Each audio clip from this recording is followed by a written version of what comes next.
Those of you who have seen the film Moneyball or have read the book by Michael Lewis will be familiar with the story of Billy Beane. Billy was supposed to be a tremendous ball player. All the scouts told him so. They told his parents that. They predicted that he was going to be a star. But what actually happened when he signed a contract, and by the way, he didn't want to sign that contract. He wanted to go to college, which is what my mother, who actually does love me, said that I should do too, and I did. Well, he didn't do very well. He struggled mightily. He got traded a couple times. He ended up in the minors for most of his career, and he actually ended up in management. He ended up as a general manager of the Oakland A's. Now, for many of you in this room, ending up in management, which is also what I've done, is seen as a success. I can assure you that for a kid trying to make it in the bigs, going into management ain't no success story. It's a failure.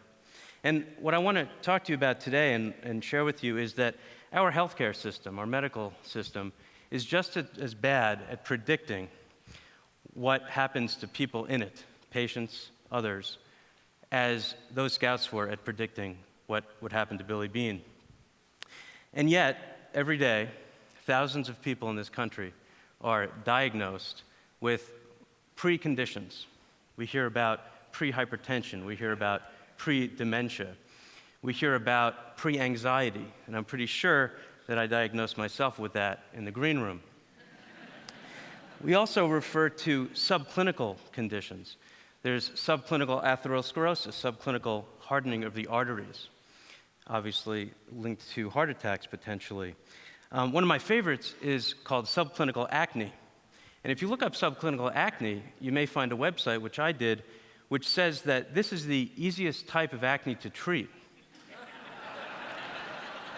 You don't have the pustules or the redness and inflammation. Maybe that's because you don't actually have acne. I have a name for all of these conditions. It's another precondition. I call them preposterous. You know, in baseball, the game follows the pregame. The season follows the preseason. But with a lot of these conditions, that actually isn't the case, or at least it isn't the case all the time. It's as if there's a rain delay every single time in many cases. We have precancerous lesions, which often don't turn into cancer. And yet, if you take, for example, subclinical osteoporosis, a bone-thinning disease, a precondition, otherwise known as osteopenia, you would have to treat 270 women for 3 years in order to prevent one broken bone.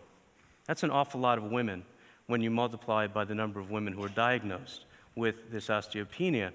And so, is it any wonder, given all of the costs and the side effects of the drugs that we're using to treat these preconditions, that every year we're spending more than $2 trillion on healthcare, and yet 100,000 people a year, and that's a conservative estimate, are dying not because of the conditions they have, but because of the treatments that we're giving them and the complications of those treatments. We've medicalized everything in this country. Women in the audience, I have some pretty bad news that you already know, and that's that every aspect of your life has been medicalized. Strike one is when you hit puberty. You now have something that happens to you once a month that has been medicalized. It's a condition. It has to be treated. Strike two is if you get pregnant, that's been medicalized as well. You have to have a high-tech experience of pregnancy, otherwise something might go wrong. Strike three is menopause.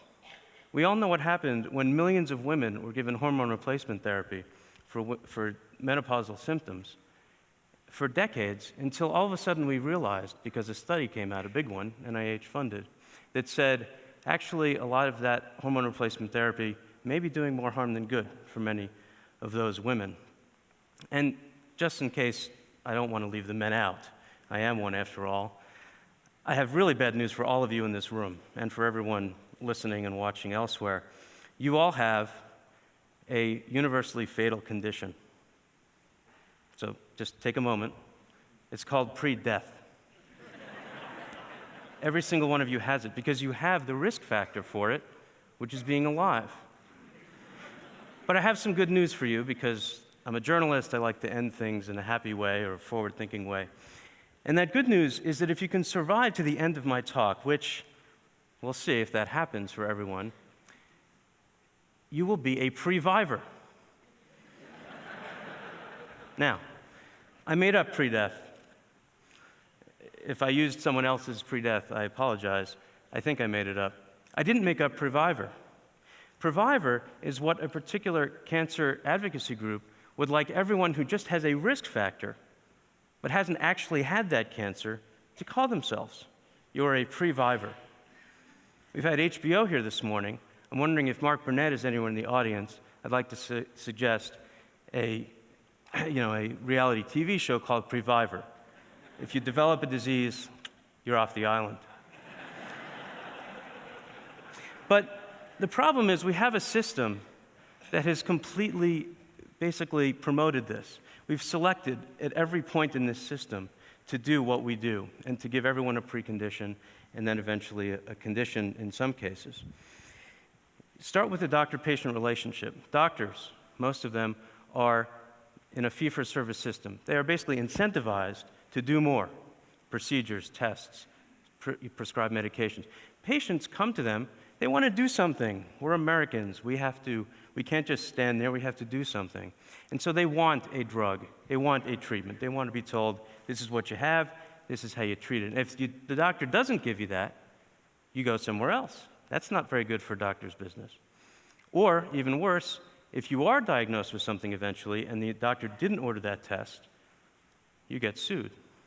We have pharmaceutical companies that are constantly trying to expand the indications, expand the number of people who are eligible for a given condition, a given treatment, because it obviously helps their bottom line. We have advocacy groups, like the one that's come up with Previver, who want to make more and more people feel they are at risk or might have a condition so that they can raise more funds and raise visibility, et cetera.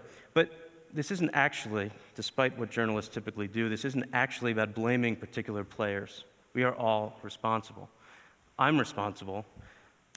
I actually root for the Yankees. I mean, talk about being sort of rooting for the worst possible offender when it comes to doing everything you can do. Thank you. But everyone is responsible. I went to medical school, and I didn't have a course called How to Think Skeptically or How Not to Order Tests. We have this sort of system where, that's what you do. And it actually took being a journalist, to understand all these incentives. Economists like to say, there are no bad people, there are just bad incentives. And that's actually true. Because what we've created is a sort of field of dreams when it comes to medical technology, right?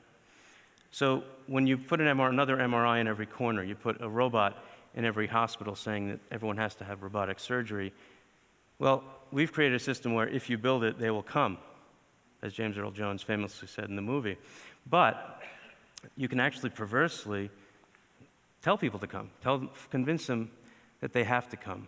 But it was when I became a journalist that I really realized how I was part of this problem and how we all are part of this problem. I was medicalizing every risk factor. I was writing stories, commissioning stories every day that were trying to sort of not necessarily make people worried, although that was what often happened. But, there are ways out. I saw my own internist last week, and he said to me, and he told me something that everyone in this audience could have told me for free, but I paid him for the privilege, which is that I need to lose some weight. Well, he's right. I've had, honest to goodness, high blood pressure for a dozen years now, same age my father got it, and it's a real disease. It's not pre-hypertension, it's actual hypertension, high blood pressure. Well, he's right. But he didn't say to me, well, you have pre-obesity, or you have pre-diabetes, or anything like that. He didn't say, better start taking this statin. You need to lower your cholesterol. No, he said, go out and lose some weight. Come back and see me in a bit. Or just give me a call and let me know how you're doing. So that's, to me, a way forward. Billy Bean, by the way, learned the same thing.